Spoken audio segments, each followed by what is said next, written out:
Memasuki paruh akhir dari Kompas Siang, Saudara. Kepala Polres Kota Besar Medan, Sumatera Utara, Komisaris Besar Polisi Riko Sunarko terseret namanya dalam kasus suap narkoba yang melibatkan mantan anak buahnya dan seorang warga. Nama Riko disebut-sebut dalam sidang sejumlah polisi yang diduga mencuri uang milik seorang warga yang ditangkap karena diduga terlibat dalam peredaran narkoba.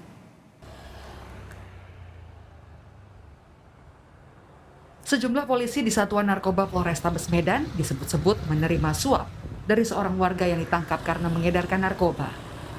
Hal ini terungkap dari sidang di Pengadilan Negeri Medan, Sumatera Utara dengan terdakwa Bribka Ricardo Sihaan. Kasusnya pun sudah pernah masuk dalam Propam Polda Sumatera Utara. Suap sebesar 300 juta rupiah sebagai biaya pembebasan seorang bernama Yusuf yang diduga sebagai pengedar narkoba dan dibebaskan pada akhir Juni lalu. Komisaris Besar Riko Sunarko yang namanya disebut dalam sidang membantah menerima uang lantaran kasusnya tak pernah dilaporkan oleh anak buahnya. Jadi kasus itu ditangani oleh Sat Narkoba tidak pernah dilaporkan ke saya. Dimana saya mau bagi-bagi uangnya, kasusnya aja nggak dilaporkan ke saya. Kalau di situ kan disebutkan saya perintahkan untuk dibagi-bagi kan.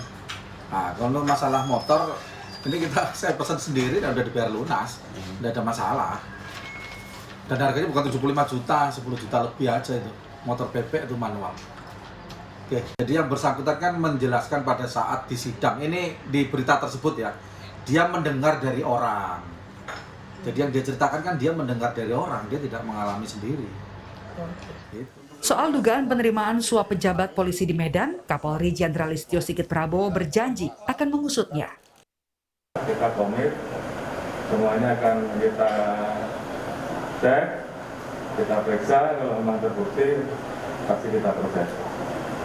Masalah hal itu kita tidak berubah untuk hal lain. Sidang saat ini masih berlangsung di Pengadilan Negeri Medan, mengadili sejumlah polisi yang diduga mencuri uang milik seorang warga yang ditangkap karena diduga terlibat dalam peredaran narkoba. Tim Liputan, Kompas TV.